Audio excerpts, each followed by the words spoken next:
what today we are going to see a friction. What do you really mean by friction? Whenever a body of mass, let us say a body of mass m, whenever a body tries to move over another body, whenever a body tries to move against, or whenever a body tries to move over another body, a force comes into picture. That force is called friction force. A force comes into picture that is called as friction force, and that friction force always acts opposite to that of intention of motion. Opposite to intention of motion. This word is important. Opposite to intention of motion. Example, if you are applying a force here, force of friction will act in this direction. Force of friction will act in opposite direction. You intend to move the body. See, I am repeating the word and I am stressing on this intend. मतलब body move होगा कि नहीं होगा पता नहीं, तेरी इच्छा है. I repeat my words. Body move होगा कि नहीं पता नहीं, बट तेरी इच्छा है कि बॉडी ऐसा मूव हो. अगर तेरी इच्छा है बॉडी ऐसा मूव हो तो फोर्स ऑफ फ्रिक्शन ऑपोजिट जाएगा. मे बी बॉडी मूव भी कर सकता है, नहीं भी मूव कर सकता. Then the next question comes into picture. Body कब मूव करेगा, कब मूव नहीं करेगा. That all I will discuss when static friction, kinetic friction and limiting friction. These are the basic type of three friction, and one more if you take, we can add it to that is rolling friction. That all we are going to discuss. That is a part of friction. Now, basically, what is our view now here? Our view is that we should understand what do you mean by friction. So I am telling you clearly. तू इधर move करना चाहता है तो friction opposite direction में आएगा. Okay, it comes into picture when one body tries to rub against another body. Okay, till here I hope friction is clear. Direction also I showed. This is direction of force or direction of motion. Correct na? This is direction of motion. This is direction of motion, and opposite direction is force of friction. Opposite direction is direction of friction. Always remember, it acts in the direction of intention of motion. Opposite to intention of motion. Why this word is important? Let me tell you one story. इसी के ऊपर this is a neat question. See why it plays so important role. I'll tell you. See here, I'll tell you something. ये body ऐसा है. Okay, अभी तुमने force ऐसा लगाया, ये है अप्लाइड फोर्स. अभी अकॉर्डिंग टू यू फ्रिक्शन की डायरेक्शन क्या है? You tell by north. You tell, I am testing your brain. North, south, east, waste.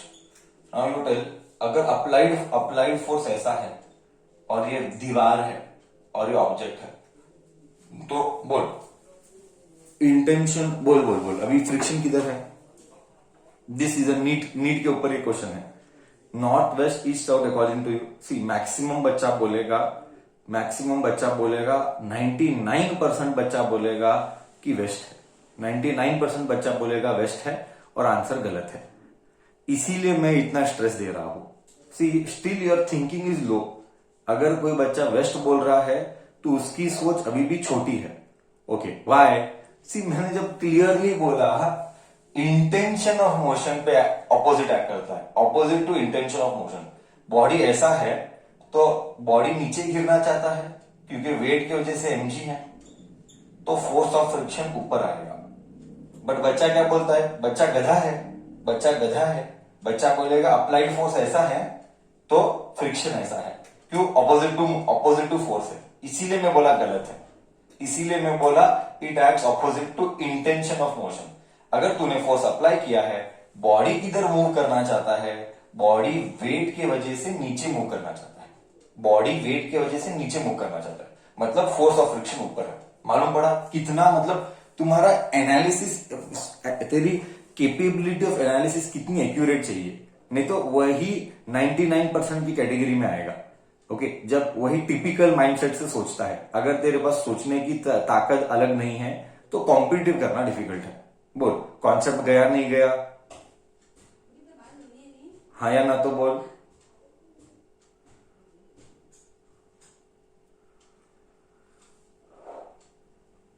Clear? अच्छा था ना कॉन्सेप्ट? बढ़िया था ना? ऐसे कॉम्पिटिटिव में यही टेस्ट करेंगे, तेरी सोचने की कैपेबिलिटी को टेस्ट करेंगे वो लोग, तू कितना डीप सोच सकता है ना? चलो आगे जाए, चलो आगे जाए, रब करूं बोर्ड? यस, चलो डिस्कशन कंटिन्यूज आगे। So this was about friction.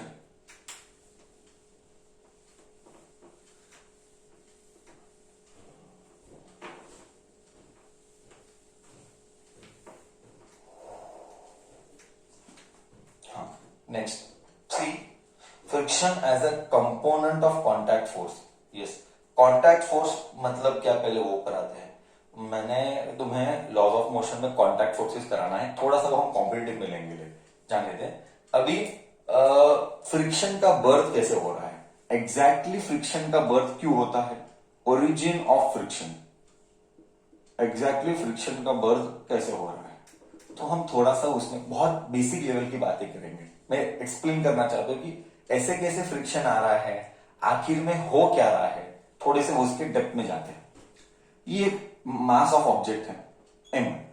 Now surface, तू अगर, आई रिपीट, तू अगर माइक्रोन लेवल तक डेप्थ में गया, आई रिपीट, तू अगर माइक्रोन लेवल के डेप्थ में गया तो तेरा खड़बड़ खड़बड़ ऐसा रहेगा नीचे का फोर्स दिखने में। Hey don't tell like this, see example this the book, this a diary, the diary you touch, you, sir एकदम स्मूथ है, एकदम सपाट है, नो सर नो, ये नॉर्मल लेवल पे है।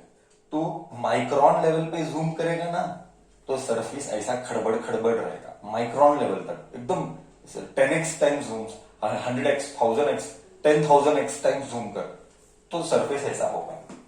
तो तेरा जो अर्थ होगा वो अर्थ भी तो ऐसा ऐसा होगा, करेक्ट कि नहीं? तेरा जो अर्थ होगा वो अर्थ भी तो खड़बड़ खड़बड़ होगा, वो अर्थ भी तो ऐसा ऐसा खड़बड़ होगा, करेक्ट है? सो ये जब तू मूव करेगा तो ये एक दूसरे से साथ इंटरलॉकिंग करेंगे और रब करेंगे। आई रिपीट वेरी स्लोली, जब तू मूव करेगा तो इसका सरफेस इसके सरफेस के साथ रब करेगा, और मतलब एंड वो इंटरलॉक करेगा। Due to this interlocking and due to this rubbing action friction is taking birth, क्योंकि सरफेस स्मूथ नहीं रहता है, और जब ये सरफेसेस एक दूसरे के साथ रब करेंगे तो फ्रिक्शन का जन्म होगा। बोल, did I clarify your concept एकदम अच्छे से? उतने स्कूलिंग में उस लेवल तक नहीं जाते हैं जितना कॉलेज में जाना पड़ता है डेप्थ में एक्सप्लेन करने के लिए कि फ्रिक्शन का बर्थ कैसे हुआ, क्यों हुआ, करेक्ट? अब हम देखेंगे different types of friction.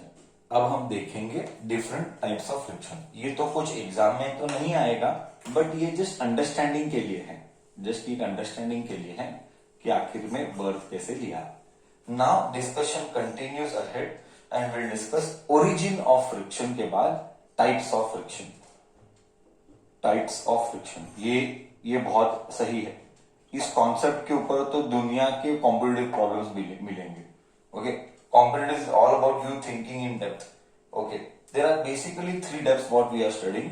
First one is static friction, second one is limiting friction. Actually limiting को टाइप्स में नहीं डालते हैं, फिलहाल के लिए मैं टाइप्स में डाल रहा हूं, अदरवाइज लिमिटिंग को टाइप्स में नहीं डालेंगे। ठीक है, एग्जाम में अगर पूछेंगे right the types of friction, do not right limiting. Why? I will tell you later. Okay, but I'm just writing now. Limiting friction, and third one static limiting, and third one is kinetic friction, and third one is kinetic friction, and एक और है rolling friction.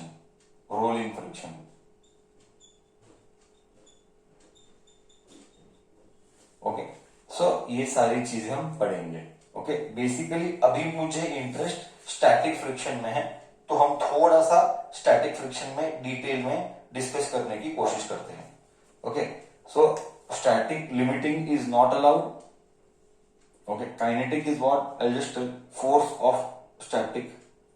हाँ, limiting क्या है? I just right in detail. Limiting Fs max, I am writing this way. Okay, Fs Fx max मैं explain करेगा. Force of kinetic friction, ये rolling friction वाला, हालांकि इसके ऊपर डिटेल में हमारे बुक में नहीं है, हम इसमें नहीं जाएंगे. ठीक है, फिलहाल के लिए हम इसमें नहीं जाएंगे. हमारा डिस्कशन सिर्फ इस तीनों के ऊपर ही होगा, और इन तीनों का विल हैव गणित means equation. How will that behaviour? Actual subject start हो रहा है डीप में. हाँ, एंड और एक पॉइंट, फ्रिक्शन का कॉन्सेप्ट एवरी जगह लिंक्ड होगा. मतलब फ्रिक्शन सिर्फ इधर ही नहीं आएगा, आने वाले बाकी चैप्टर्स में भी फ्रिक्शन का कनेक्शन निकलेगा. That is called interlinking of the concept. Okay, that is called interlinking of the concept. वो सब होने वाला है, तो better focus on the understanding of the concept properly. चलो, अभी हम स्टैटिक फ्रिक्शन को पढ़ने की कोशिश करते हैं. एग्जैक्टली स्टैटिक फ्रिक्शन कैसा है और क्या आ रहा है. ओके, सीयर हम इसका गणित करना है. सबसे पहले मैं इसका गणित चलाता हूं. बिना गणित के तुझे समझ में आने वाला नहीं है. ओके, तो पहले मैं गणित चलाता हूं. ओके, देन हम इसके लॉज पढ़ेंगे. Laws of static friction, laws of limiting and kinetic friction. एकदम आज पूरा time next half an hour सिर्फ फ्रिक्शन ही डिस्कस होने वाला है. ओके, ध्यान से सुनना. सी, फोर्स ऑफ फ्रिक्शन कौन डिसाइड करता है? कि we are getting into the mathematical part of it. Force of friction कौन डिसाइड करता है इज द क्वेश्चन. मतलब फ्रिक्शन किन किन चीजों के ऊपर डिपेंड करता है. आई रिपीट, फ्रिक्शन किन किन चीजों के ऊपर डिपेंड करता है is our question and is our matter of discussion. See बच्चा, you tell me, if I take one surface,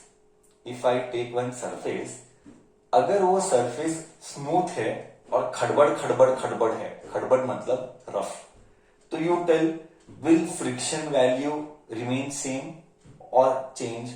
Will force of friction remain same or change? First thing from your end, I would love to listen.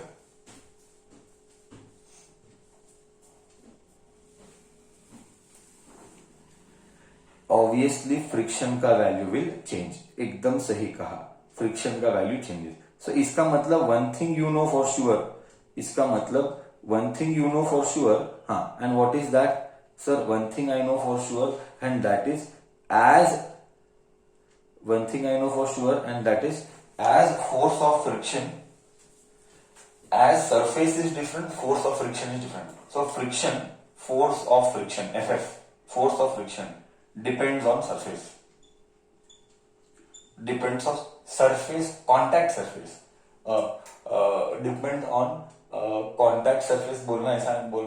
Depends on two surfaces. How smooth the ride is, correct? Depends on material बोलेंगे. इसको हम material कैसे बुलाएंगे? Material बोलना गलत होगा, but ऐसा ही मैं लिख रहा हूं. मटेरियल और स्मूथनेस ऑफ द सरफेस बोलेंगे चाहिए तो.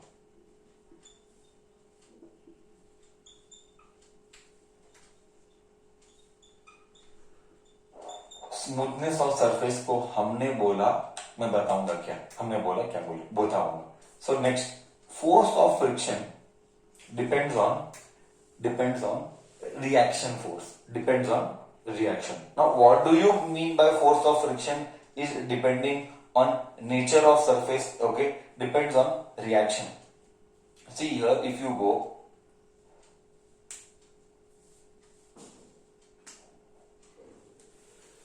force of friction is directly proportional to reaction force. What do you mean by reaction force? What do you mean by reaction force? Force of friction is directly proportional to reaction force. हम मैं लिख रहा हूं इसको R. What is reaction force? Just see here. एक body है of mass m है, okay, इसका वेट नीचे एक्ट करता है, कितना, mg. ये एक्शन है, तो इसका रिएक्शन क्या है? सर एक्शन नीचे है, तो रिएक्शन ऊपर है, ओके, रिएक्शन ऊपर है, तो ये है reaction force, okay. In short चुपचाप ऐसे बोलना चाहिए था ना, इतना सब त्रास लेके क्यों बोलता है, चुपचाप ये बोलना चाहिए था. रिएक्शन क्या है? रिएक्शन mg है. क्या हर बार रिएक्शन mg होगा? नहीं.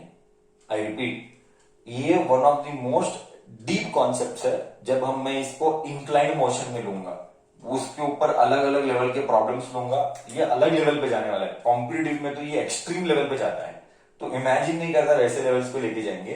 अभी नहीं, फिलहाल के लिए एज ऑफ नाउ मैं बात कर रहा हूं कि रिएक्शन फोर्स mg है.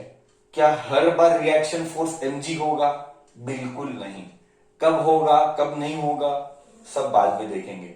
अभी हम क्या भी डीप में नहीं जा रहे हैं. मैं बहुत सारी दुनिया की चीजें डिस्कस करनी है. These are what you call foundation of physics. See, physics किस बेसिस पे चलता है? कॉन्सेप्ट क्रिएशंस पे चलता है. अगर कॉन्सेप्ट्स का क्रिएशन गलत है, जिंदगी में फिजिक्स सब बार सब्जेक्ट का इंटरप्रिटेशन गलत ही निकलेगा. और जब सब्जेक्ट का इंटरप्रिटेशन गलत निकलेगा, तब बच्चा कॉम्पिटिटिव में सफर करेगा. तो पहले step 1, how to overcome competitive, make your concept creation strong, because then only you can apply the knowledge. If your concept creation itself is weak, you cannot apply the knowledge. Back to books. Okay, so I was talking about reaction force. What is reaction? Reaction is mg here. इसका मतलब as of now directly reaction बोलने के बदले बोलना चाहिए था मास के ऊपर डिपेंड करता है, बट ऐसे बुक्स में नहीं बोलते हैं. ऐसे बुक्स में नहीं बोलेंगे, हम बोलेंगे friction is directly proportional to reaction force. But reaction क्या है इधर? mg है. तो इन शॉर्ट मास डिसाइड करता है कि क्या लेवल तक होगा. लेट मी थोड़ा सा डू द मैथमेटिक्स. तो force of friction is proportional to reaction force, is proportional to reaction. और कभी कभी रिएक्शन फोर्स को एक और वर्ड यूज करते हैं, नॉर्मल फोर्स. नॉर्मल फोर्स भी यूज करते हैं. थोड़े बुक्स में तुझे ऐसे दिखेंगे, force of friction is proportional to n. Force of friction is proportional to n. Okay, force of friction is proportional r के बदली n. दोनों भी सेम है. नॉर्मल फोर्स का मतलब क्या? I will once again discuss that also. Normal force का मतलब है फोर्स एक्टिंग इन 90 डिग्री. देख, ये बॉडी ऐसा था, ये रिएक्शन फोर्स ऐसा है. This is the force acting in 90 degree.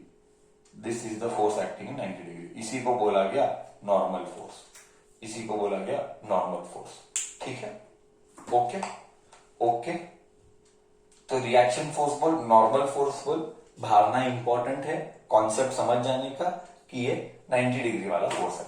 ठीक है. And depend on smoothness of the surface, nature of contact. Smoothness of the surface यानी नेचर ऑफ कॉन्टैक्ट. कौन सा नेचर है? नेचर यानी स्मूथ है, रफ है, तो हम फोर्स ऑफ फ्रिक्शन को निकाल के हम म्यू डालते हैं. आई रिपीट, हम क्या डालते हैं? म्यू क्या है? Mu is coefficient of friction. I repeat, mu क्या है? म्यू एक कांस्टेंट है. आई रिपीट, म्यू एक कांस्टेंट है एंड वो कांस्टेंट को बोला गया coefficient of friction. I repeat, उस कांस्टेंट को बोला गया कोएफिशिएंट ऑफ फ्रिक्शन. मतलब इन शॉर्ट ये क्या है एग्जैक्टली? ये एग्जैक्टली क्या है? मैं थोड़ा सा तुझे 10th स्टैंडर्ड में लेके जाता हूं. 10th स्टैंडर्ड में तूने क्या पढ़ा था? R is equal to rho L by way rho is a constant बोला था एंड उसको बोला था constant is called resistivity of the material. But फिर एकदम डीप में हमने डिस्कस किया था, कि रेजिस्टिविटी मतलब नेचर ऑफ मटेरियल कैसा है, कि स्वभाव क्या है मटेरियल का, स्वभाव क्या है, स्वभाव यानी नेचर क्या है, कि वो अटकाएगा, will it conduct, will it not conduct, this all thing it is. So यहाँ पे कोएफिशिएंट ऑफ फ्रिक्शन का मतलब है once again it is nature of contact.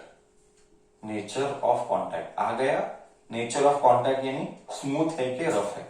तो म्यू का वैल्यू कौन डिसाइड करता है, म्यू का वैल्यू कौन डिसाइड करता है, स्मूथनेस ऑफ सरफेस, ये है म्यू आर, ये है फोर्स ऑफ फ्रिक्शन। तो फोर्स ऑफ फ्रिक्शन का फॉर्मूला आ गया, F is equal to mu R. Now यहाँ पे I repeat once again, mu का value always ranges from, mu value always ranges from, always ranges from 0 to 1, 0 to 1। अब मेरे को बोल, एग्जांपल लेंगे, 0.3 एक म्यू का वैल्यू है, एक वैल्यू 0.3 है एंड दूसरा म्यू का वैल्यू है म्यू1 म्यू2, म्यू का वैल्यू है 0.6। अब तू मेरे को ये बोल, I am testing your brain, how right you are creating the concept. ये सब क्वेश्चन सीईटी में आए हुए, ये सारे क्वेश्चन सीईटी में दिखेंगे, ये बेसिक लेवल ऑफ अंडरस्टैंडिंग है। म्यू1 और म्यू2 में ये कॉमन सेंस है, ये छोटा ये बड़ा। My question to you is, इन दोनों में म्यू1 स्मूथ सरफेस है, सोच के बोलना, म्यू1 स्मूथ सरफेस है, ये म्यू2 स्मूथ सरफेस है। स्मूथ ज्यादा कौन, म्यू1 के म्यू2 स्मूथ, स्मूथ मतलब खड़बड़ कम, स्मूथ कौन, स्मूथ 1 के 2, करेक्ट बोल रहे हैं, स्मूथ 1 है, करेक्ट, एग्जैक्टली करेक्ट, स्मूथ 1 है। इसका मतलब ये हुआ कि जितना वैल्यू छोटा होगा उतना स्मूथ रहेगा। इसका मतलब ये हुआ कि जितना वैल्यू छोटा रहेगा उतना स्मूथ रहेगा वो, करेक्ट। तो फ्रिक्शन ज्यादा किसका, तो F आएगा, फोर्स ऑफ फ्रिक्शन आएगा म्यू1 R and force of friction आएगा म्यू2 आर। ऑब्वियसली म्यू2 का वैल्यू बड़ा है तो फोर्स ऑफ फ्रिक्शन ज्यादा इसमें है एंड इसमें फोर्स ऑफ फ्रिक्शन कम होगा। बोल, कॉन्सेप्ट क्रिएशन इधर तक सब सही है, कॉन्सेप्ट क्रिएशन इधर तक सब सही है, दिमाग के अंदर कोई डाउट किसी को मन में, कैसा फीलिंग आ रहा है, इंटरेस्टिंग है, बोरिंग है, कैसा है फ्रिक्शन का कॉन्सेप्ट। अभी बहुत कुछ डिस्कस होना है फ्रिक्शन के ऊपर, और 1 घंटा ऊपर जाना है, फ्रिक्शन सिर्फ डिस्कस करना है तो।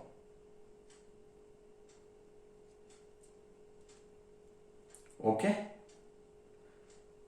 क्योंकि रियल में I add one point, real में हम जितने भी लॉ करते हैं, एग्जांपल हमने एक कॉन्सेप्ट किया था कंजर्वेशन ऑफ, कॉपी किया ना, बेसिक चीजें सारी कॉपी करनी चाहिए, सारी चीजें बेसिक नोटबुक में होनी चाहिए। ओके, हमने कॉन्सेप्ट बनाया था, सॉरी लॉ पढ़ा था, कंजर्वेशन ऑफ मोमेंटम, एंड उस कंजर्वेशन ऑफ मोमेंटम में डैश मारते टाइम हमने कहा था it is a elastic contact.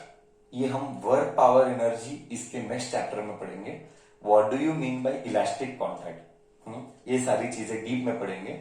Elastic collision, not contact collision, ठीक है। मतलब वो जो लॉ डिराइव किया गया था वहां में लॉसेस नहीं लिया था, बट प्रैक्टिकली में लॉसेस तो होते हैं। कौन से लॉसेस होते हैं, फ्रिक्शनल फोर्स, ये है हीट। फ्रिक्शनल फोर्स क्या पैदा करता है, one of the outcomes of this frictional force is what, is heat. कोई भी चीज, you take anything and it is rubbing for lot of time, ज्यादा टाइम तक वो रब करता रहेगा तो हीट पैदा होगा। तो heat is one of the outcome of friction. चलो ठीक है, आगे जाते हैं। स्टिल हमको स्टैटिक डिस्कस करना है, काइनेटिक डिस्कस करना है एंड हमको ये डिस्कस करना है लिमिटिंग। तो मैंने कहा था limiting is not a force, is not a type of friction, I will be discussing that. And then last में रोलिंग, रोलिंग का वैल्यू हम पढ़ेंगे। ओके चलो, सो आगे का कॉन्सेप्ट डिस्कस होता है। What, let us discuss new concept. Okay चलो, व्हाट इज द कॉन्सेप्ट, हाँ what is the concept all about static friction. Static friction, static नाम में ही है कि नाम में ही स्टैटिक है। One second I am telling you, अगर कॉन्सेप्ट क्रिएशन गलत होगा कॉम्पिटिटिव कभी नहीं हो पाएगा। हाँ एकदम थरा कॉन्सेप्ट क्रिएशन चाहिए। ओके हाँ, सी हियर स्टैटिक फ्रिक्शन को बोला गया FS, FS force of static friction. FS, F छोटा लिखेगा, एफएस बोल तो ऐसा आएगा, छोटा एफ लिखा तो थोड़ा समझ में आता है कि वो फ्रिक्शन है। बड़ा फोर्स लिखेंगे तो यूजुअली बड़ा फोर्स, बड़ा एफ यानी फोर्स अप्लाइड रहता है, छोटा फोर्स यानी फ्रिक्शन फोर्स, ऐसा एक मोस्ट ऑफ द टाइम ऐसा हम डिनोट करते हैं। ठीक है, तो मैं एफ छोटा एफ लिखता हूं, फोर्स ऑफ स्टैटिक फ्रिक्शन। अभी जस्ट पढ़ा, force of static friction is mu R या म्यू एन, थोड़े बुक में म्यू एन दिखेगा, कोई फर्क नहीं पड़ता। बट ये जो म्यू आएगा ना, ये म्यू एस आएगा, ये म्यू एस आएगा। What do you mean by mu S? Coefficient of static friction, coefficient of static friction. Yes, यही इंपॉर्टेंट है समझना। मतलब पहले दिमाग में क्लियर कर दे कि बॉडी स्टैटिक है। हाँ बॉडी स्टैटिक है मतलब क्या? शांत। Okay now I will ask you question. मैं बोल रहा हूं बहुत डीप में होने वाला है। हाँ वंस अगेन, हर 5 मिनट में आती लगी, मुझे मालूम है कि क्या लेवल जाता है धीरे धीरे, और बच्चा कैसे गलत गलत सब्जेक्ट को समझता है। जैसे मैंने कहा था इंटेंशन ऑफ मोशन, मैंने उसको सर्कल किया, इंटेंशन, ये करने पर भी बच्चा मेरे को वेस्ट बोला आंसर। मतलब देख थॉट प्रोसेस में कितना प्रॉब्लम है ना। Now coefficient of static friction, see here coefficient of static friction यानी क्या? एंड नाम में स्टैटिक है। थोड़ा सा भी 5 मिनट से 10 मिनट इसके ऊपर डालेंगे। Just see, will spend some time here now understanding the concept. See static friction कब पिक्चर में आएगा? स्टैटिक फ्रिक्शन तभी पिक्चर में आएगा जब तू अब फोर्स अप्लाई कर रहा है बट बॉडी मूव नहीं कर रहा है। I repeat slowly, static friction will come into picture when you are applying force but still body is not moving. That type of friction, even after applying force body is still not moving, that is called static friction. I repeat, this is one of the most important concept. मैं तुझे अभी feel कुछ नहीं आता होगा, जब इसके problems आते हैं ना, इसका क्या ब्रेन हिट ही नहीं हुआ था मेरा सर, वो ऐसा क्लिक नहीं होता है। यही रीजन है क्योंकि तू कॉन्सेप्ट डीप में नहीं समझ रहा। देख मैं 2-3 एग्जांपल लेता है तब तुझे रियलाइज होगा। I repeat, what is static friction? Static friction is that friction which is coming into picture when you are applying some force, when you are applying some force but body is not moving. So in this case you are applying force and body is not moving, means static friction का direction is Fs. Fs is like this. Correct. Till here I hope it is clear. So when will static friction come into picture?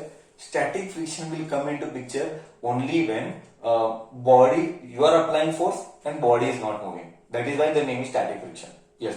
Next thing. Now यहाँ पे mu है, coefficient of static friction. Yes. Don't worry ever. Don't ever worry about the value of mu.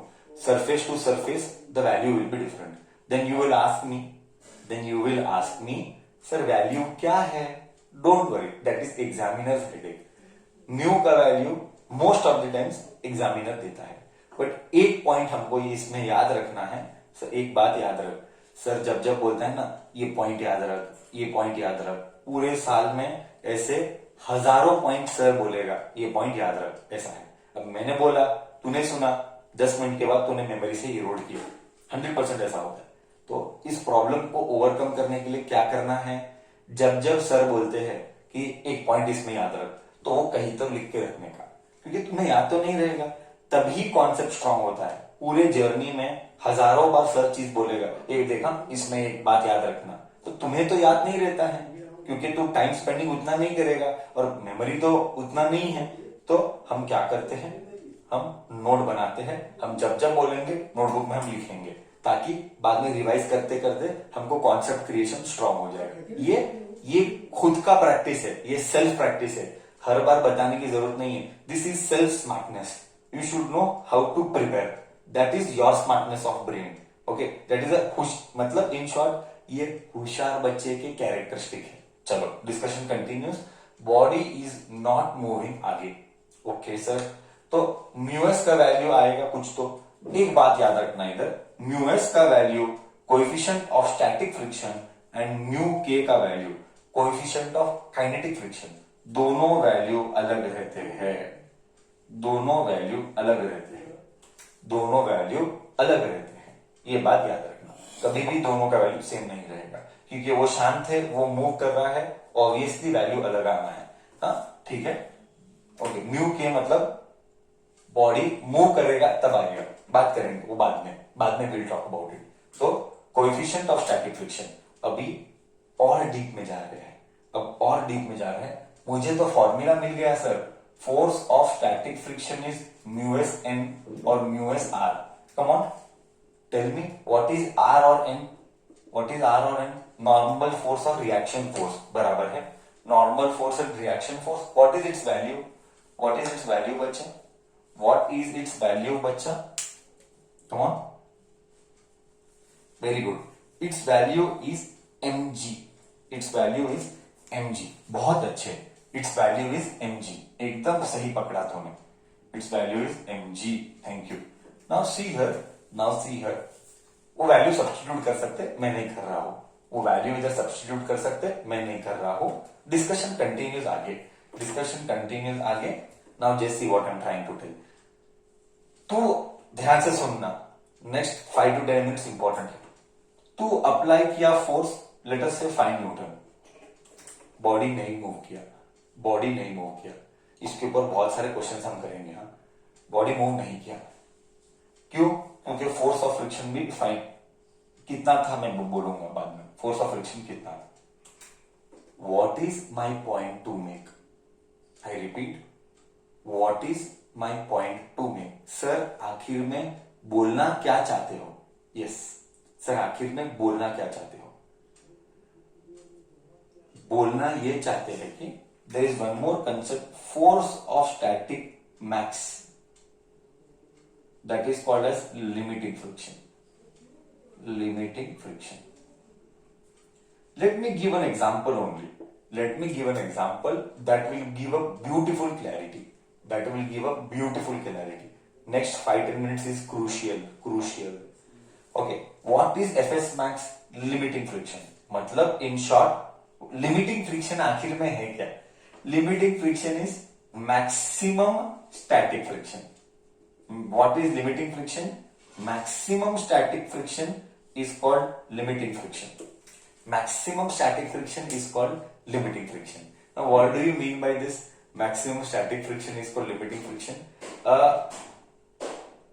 Example, एक मास m है, okay, let us से वो मास 1 kilo का है, let us से वो मास 1 किलो का है, और 2 किलो का है, चल 2 किलो का है, चल 2 किलो का है, ठीक है। जस्ट देखना, ध्यान से देखना, अब वैल्यू के साथ ब्यूटी ऑफ द कॉन्सेप्ट आता है। ओके सर, लेट अस से म्यू 0.5 है, लेट अस से g 10 है, okay, we are assuming random values, mu 0.5 है, g 10 है, मास 2 kg है, तो force of static friction max, Fs max क्या आएगा? I just right here, Fs max, ऊपर लिख रहा हूं मैक्स, ऐसा ही नीचे लिख ऊपर लिख कोई फर्क नहीं पड़ता है, that is okay. So Fs max क्या आएगा? Fs मैक्स आएगा mu S mg, okay, Fs max आएगा म्यू एस mg। तो कितना आ रहा है ये मैक्सिमम स्टैटिक फ्रिक्शन? अभी में देखेंगे, म्यू एस इज 0.5, मास कितनी? What is mass? Mass is 2 kg, what is g? 10 kg। तो मैक्सिमम स्टैटिक फ्रिक्शन कितना आया? मैक्सिमम स्टैटिक फ्रिक्शन का नाम ही लिमिटिंग है।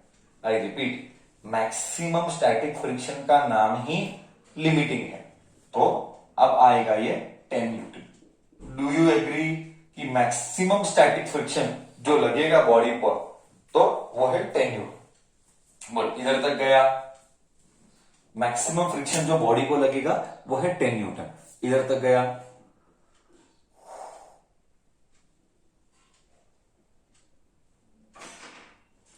No Bhumi, what I am telling you do that much.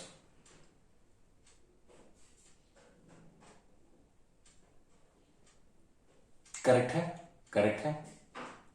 Mass 2 kg, जी 10, तो आ गया 10 Newton.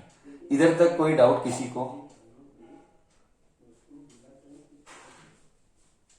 No, perfect concept clear.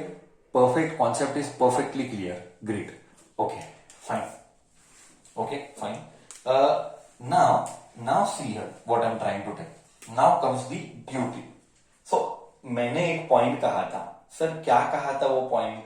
मैंने कहा था स्टैटिक फ्रिक्शन का maximum value is limiting friction.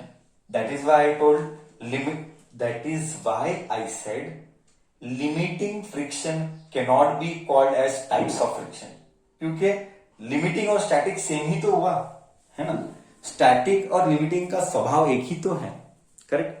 तो we can not put limiting and static as different types of friction. Both are meaning the same ना, both का meaning एक ही है। लिमिटिंग फ्रिक्शन क्या है? Maximum static friction. तो हाईएस्ट स्टैटिक फ्रिक्शन कितना लग सकता है? हाईएस्ट स्टैटिक फ्रिक्शन कितना लग सकता है, कितना लग सकता है, that is called limiting. So I told you we cannot put it we cannot put it under types of friction. That doing so will be wrong. So we will just put types of friction: static, kinetic, rolling. That's it. These are the 3 types of friction. Now you will have a doubt. Now your man ka doubt, I'll tell you your man ka doubt. Sir, static friction और maximum static friction में फर्क क्या है? Correct, तेरे मन का doubt ये आएगा, सर स्टैटिक फ्रिक्शन और मैक्सिमम स्टैटिक फ्रिक्शन में फर्क आखिर में क्या है? Correct, do you have this basic doubt, right or no? Sir फर्क क्या? करेक्ट, फर्क क्या sir? Sir maximum static friction और just static friction, what is the difference between them? This is a big question mark. You understanding the concept or no? Are you getting my concept or no?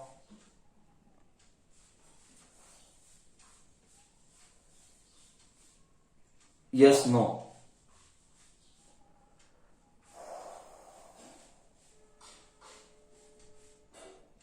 Okay. See here.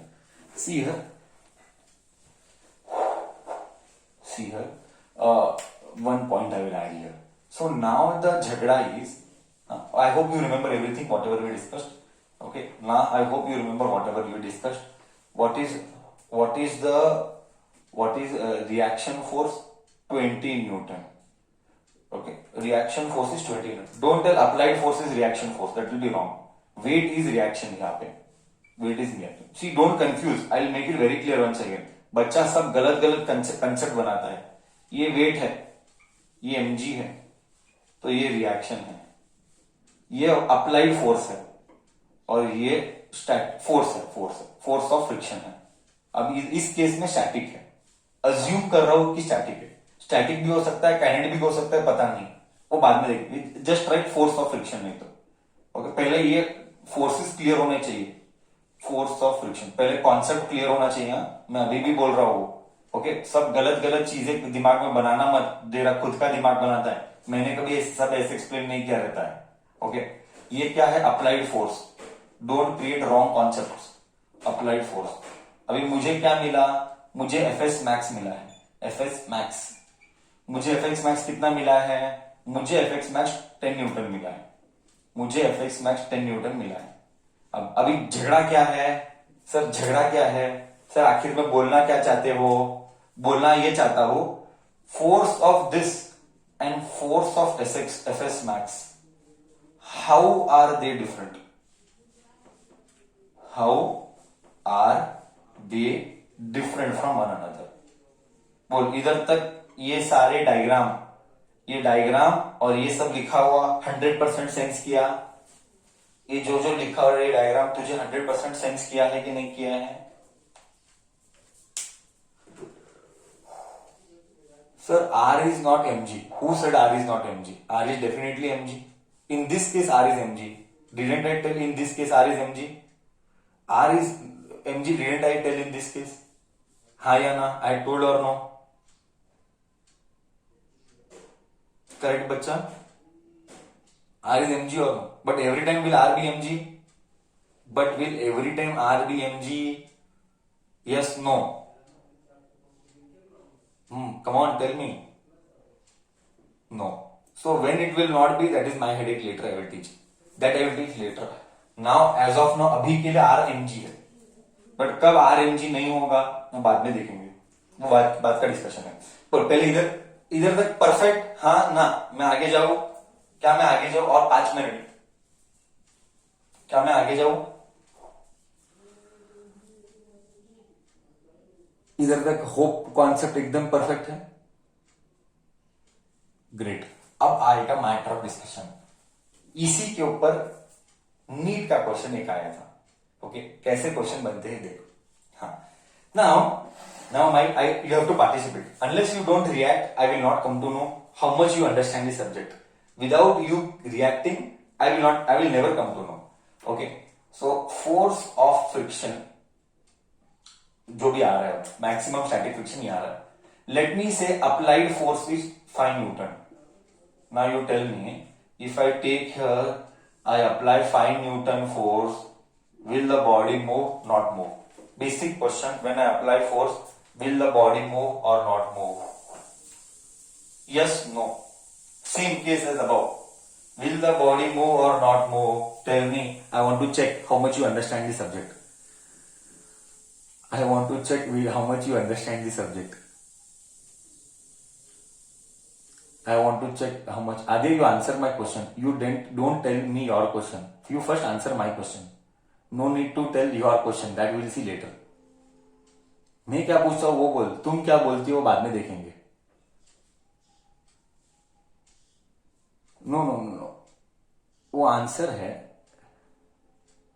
नहीं, वो answer नहीं है. वो answer बोलना सही नहीं है, ऐसा बोलना गलत है. इतना ही बोल, यस और नो, उतना ही बोलने का तुम. हाँ या ना?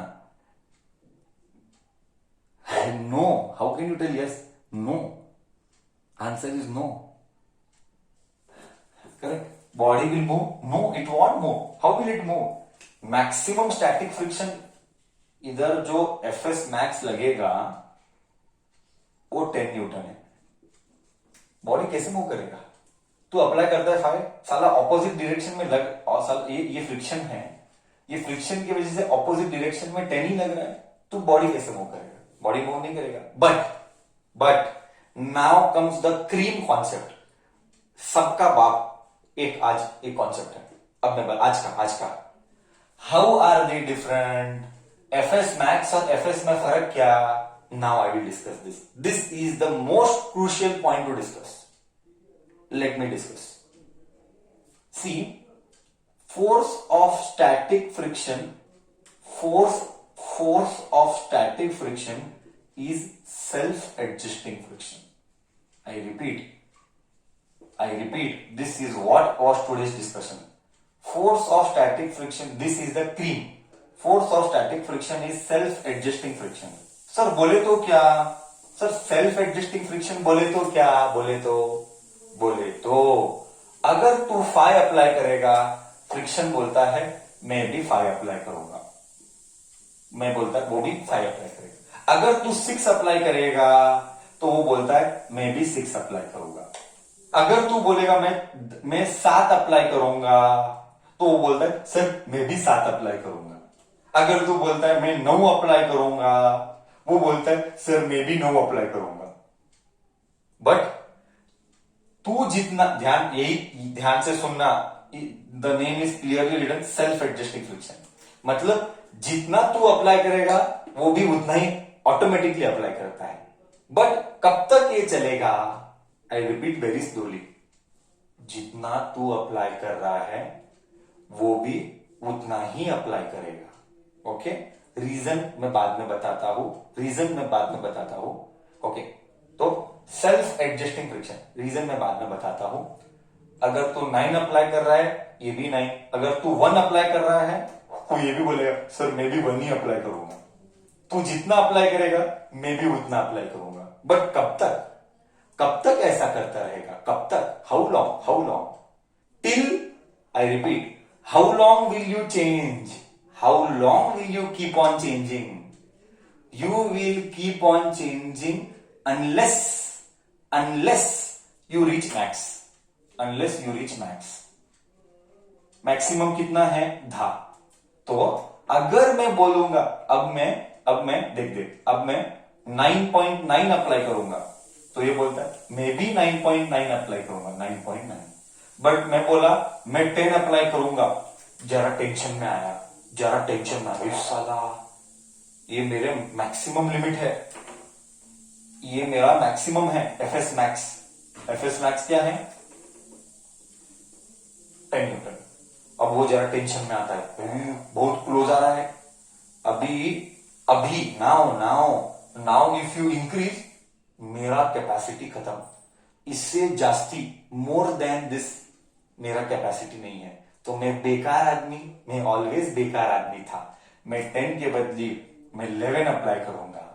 अब ये बोलेगा बॉस माफ कर दे मुझे, मेरी ताकत इतनी ही थी, मैक्सिमम वैल्यू जो मैं तुझे अपोज कर सकता था, आई रिपीट, मैक्सिमम वैल्यू मैं तुझे जो अपोज कर सकता था मेरा 10 था।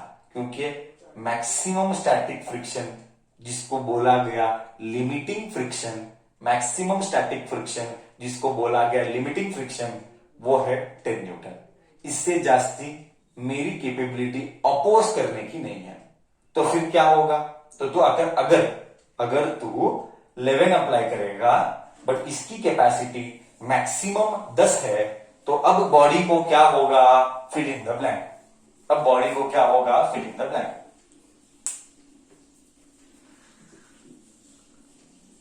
Body starts moving, correct, body starts moving, बस कॉन्सेप्ट यही था। Body starts moving, now body starts moving,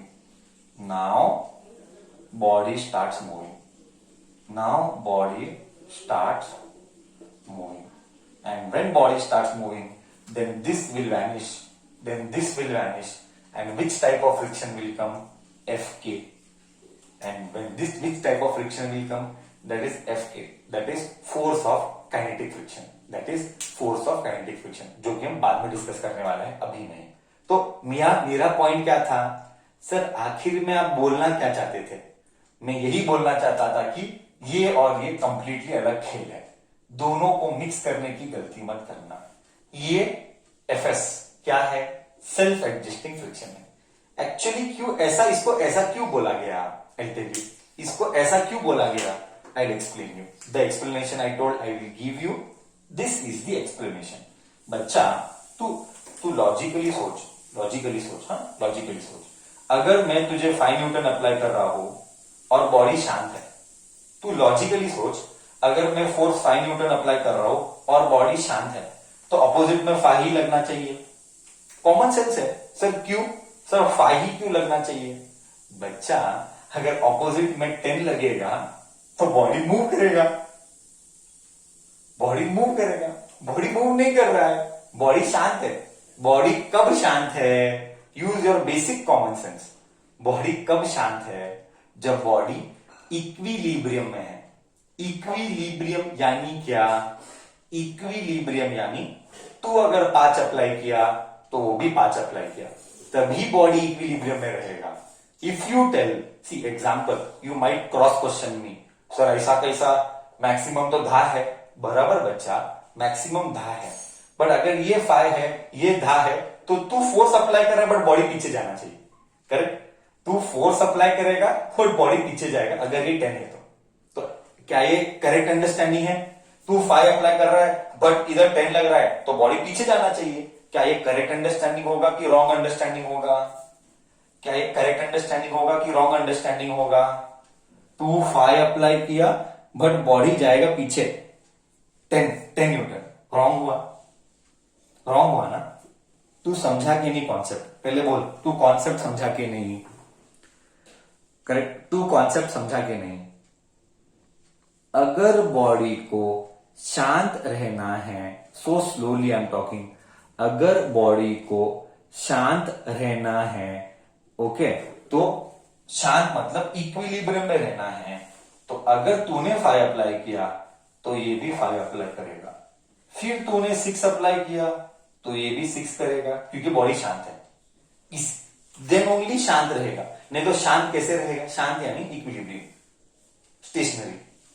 okay, that is by force of friction of static is called self adjusting friction. But इसका एक लिमिट है, I repeat, ये change होते जाएगा, मतलब बढ़ते जाएगा। सर कब तक बढ़ेगा? Fill in the blank. Sir ये वैल्यू कब तक बढ़ेगा? Fill in the blank. I am checking your knowledge now. Fill in the blank. ये कब तक बढ़ेगा सर? कम ऑन, ये कब तक बढ़ेगा? 6 का 7 अंटिल यू रीच मैक्स। ऐसा बोलना, 10 मत बोलना। 10 तो इस एग्जाम्पल है, इस केस में 10 है, हर केस में 10 नहीं होगा। अंटिल यू रीच मैक्स, सो धीरे धीरे एफएस विल इंक्रीज। कब तक ब्रदर कब तक? जब तक तू एफएस मैक्स नहीं हो जाता। और एफएस मैक्स कैसे कैलकुलेट करना है मैंने सब दिखाया फॉर्मूला, मैंने वो भी किया था। एफएस मैक्स का फॉर्मूला वही है, mu M G, only for this type of surfaces. Okay, हर बार FS max mu M G नहीं होगा। ये टाइप ऑफ एग्जाम्पल दिखता है स्ट्रेट हॉरिजॉन्टल, तो ही है, चीजें बदलती है, वो हम सब बाद में देखेंगे। फिलहाल के लिए कॉन्सेप्ट को समझना है। तो अब तू क्लियर है एफएस क्या है, एफएस मैक्स क्या है। FS will keep on adjusting until you reach fs max. Once you have reached fs max, उसके beyond फिर बढ़ेगा नहीं। फिर after fs max who will come into picture? Come on, tell me. After fs max who will come into picture? Body will start moving, and once body starts moving, fk will come into picture. Once body starts moving, fk will come into picture. बहुत beautiful, इतना beautiful concept है। क्या अब तुझे feel आया? नहीं आया? हाँ, अब तुझे फील आया। एफएस और एफएस मैक्स के बीच में फर्क क्या है? एफएस एंड एफएस मैक्स के बीच में फर्क क्या है? बहुत बढ़िया कॉन्सेप्ट, एकदम डेप्थ में गए, एकदम perfect clear understanding of the subject. कोई भी डाउट है तो अभी तू पूछ ले। This was from my and for today.